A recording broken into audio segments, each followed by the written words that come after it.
Oh, say, can you see by the dawn's early light what so proudly we hailed at the twilight's last gleaming, whose broad stripes and bright stars through the perilous height o'er the ramparts we watched were so gallantly streaming, for the interview. And the rocket's red glare, the bombs bursting in air, gave proof through the night that our flag was still there.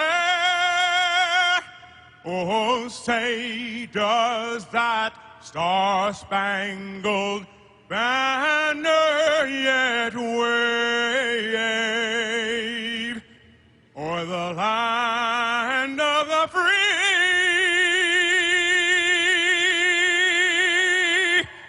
and the home of the brave? Wow! Once again, Jimmer Bolden, folks, let's keep that celebration going for our... One to watch, Megan. We'll be right back as we get ready for the professional and elite men to get started in this Los Angeles Marathon presented by ASICS. And we're 5 seconds from the start.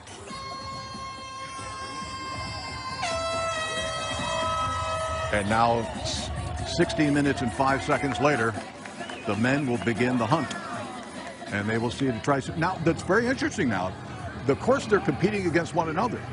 But the bigger money is in the Marathon Challenge, brought to you by Quincy Cass and Associates. And so the women know they can't dawdle. Because in talking to the men, they want to go out on 2:08 marathon pace. Last year, the race was won in 2:12:48. In other words, they're looking to do some damage out there. And Chip, what about this elite field? Who are you looking to make an impact today? 3 former champions, John Career, 2-time champion Alicia Barno, looking to become the first 3-time champion in LA Marathon history. He's wearing Edwin Kimitai is the guy that was second last year, but he was less than his 100%. Number 1, John Career. There's number 4, dancing around with the headband. That's New Zealand's own Zane Robertson. He's definitely a contender. Number 5, Tyler McCandless out of Colorado, looking to get his Olympic trials qualifier, but he's got a PR of 2 hours and 12 minutes. Very well-matched field. Eric Mosey from Kenya is also a former champion back in 2013. A lot of experience here in LA and a lot of expectations as well. And again, the big storyline, the Quincy Cass Associates Marathon Challenge between the men and the women. The men about to take off 16 minutes and 5 seconds after the women have started. Here we go. You can see it's coming down within about 10 seconds now.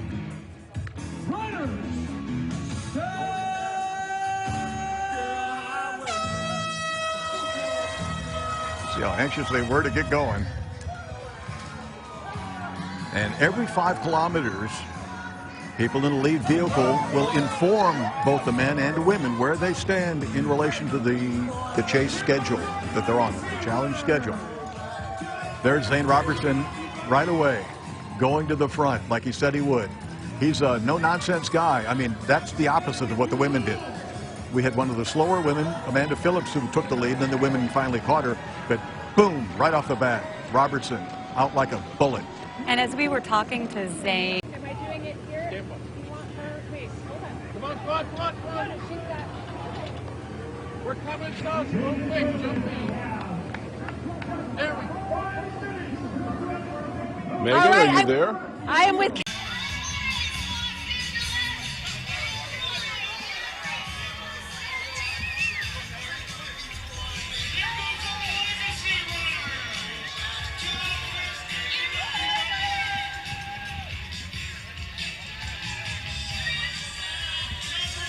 There's no better feeling than being at the starting line for the LA Marathon. Feeling the energy of all of Los Angeles packed into a corral that goes as far as the eye can see. huddled together, shoulder to shoulder, with one common goal of reaching that finish line. You think, oh, like, I'm alone on this journey, but that's when you realize you have hundreds of people going through the same steps you're gonna take. That's not powerful. Like, we're going on the exact same course and route together. Being a part of that special moment where everyone's kind of feeling the same, but knowing that we're all in this together is really exciting and fun. But everybody's got a story and a reason why they're running. You're seeing so many new runners, so many familiar faces, the legacy runners.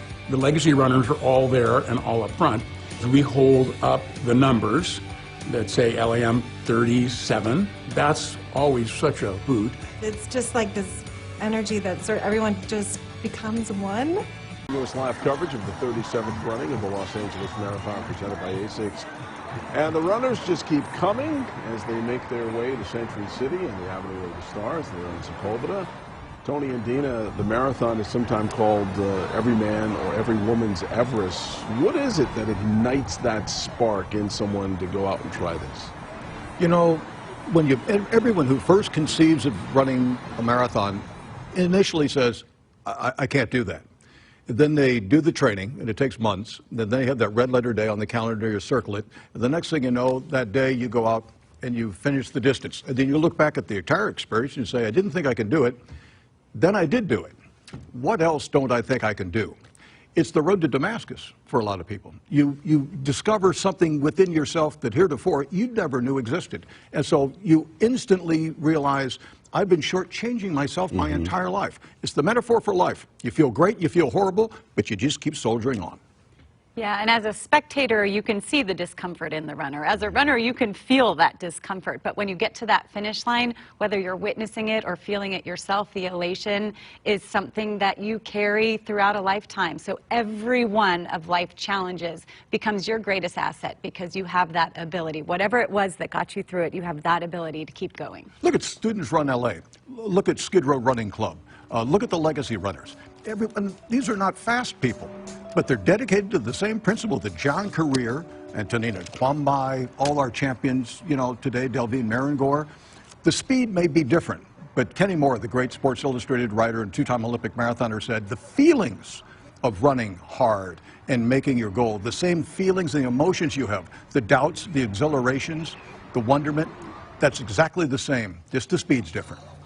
All right, let's go back to the finish line where Chris Schabel is standing by with a very special guest. Chris. Fives to whomever wants to come by. There's a runner. How are you doing, sir? Doing great. How long have you been running? 50 years. How long have you been doing this marathon? 37. Wait a minute. Legacy, right there. You're a legacy runner. Oh my gosh, legacy, Rick. What? There's only like 116 of you guys? Probably less today. Less today. Well, how's the race today compared? Are you recording me while I'm doing a live shot with you? It's like the circle of life right there. That's really nice. How is this race? I mean, you just ran one, 4.5 months ago, and here you are doing it again. Right. I think I had a stress fracture in my right foot last year, in November, so I'm taking it easy. Oh, well, you're taking it easy by just running another 26 miles. Right. With her. Darren, I'm so excited to introduce this next runner to you. This is Jim. He is 81 years young. And Jim, how many marathons have you run in LA? All of them since 1986. Oh my goodness, how does this compare?